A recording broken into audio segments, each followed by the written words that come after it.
একজন দরিদ্র কৃষক কোদাল দিয়ে জমিতে কাজ করছে। হঠাৎ কোদাল লাগতেই মাটির নিচে থেকে বেরিয়ে আসে একটি পুরনো বড় কলসি। কলসিটি কাঁধে তুলে বাড়ির দিকে দৌড়ে যায়। ঘরের ভেতর কলসি খুলতেই ভেতর থেকে ঝলমলে প্রচুর সোনার কয়েন বেরিয়ে আসে।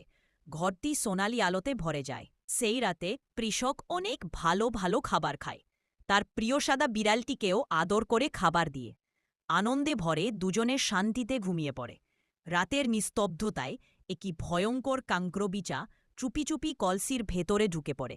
পরদিন সকালে কৃষক কলসি থেকে সোনা বের করতে যেতেই হঠাৎ কলসির ভেতর থেকে অগণিত কাঙ্ক্রবিচা বেরিয়ে পড়ে। কাঙ্ক্রবিচাগুলো দ্রুত পুরো গ্রামে ছড়িয়ে পড়ে।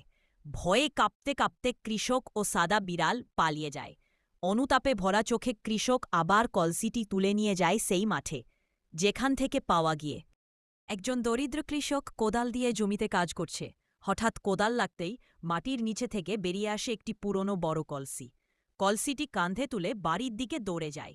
ঘরের ভেতর কলসি খুলতেই ভেতর থেকে ঝলমলে প্রচুর সোনার কয়েন বেরিয়ে আসে।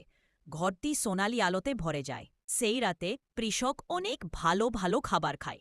তার প্রিয় সাদা বিড়ালটিকেও আদর করে খাবার দিয়ে আনন্দে ভরে দুজনে শান্তিতে ঘুমিয়ে পড়ে।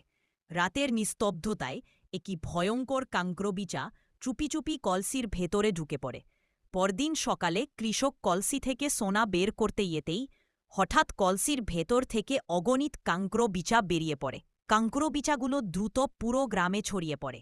ভয়ে কাঁপতে কাঁপতে কৃষক ও সাদা বিড়াল পালিয়ে যায়। অনুতাপে ভরা চোখে কৃষক আবার কলসিটি তুলে নিয়ে যায় সেই মাঠে যেখান থেকে পাওয়া গিয়ে।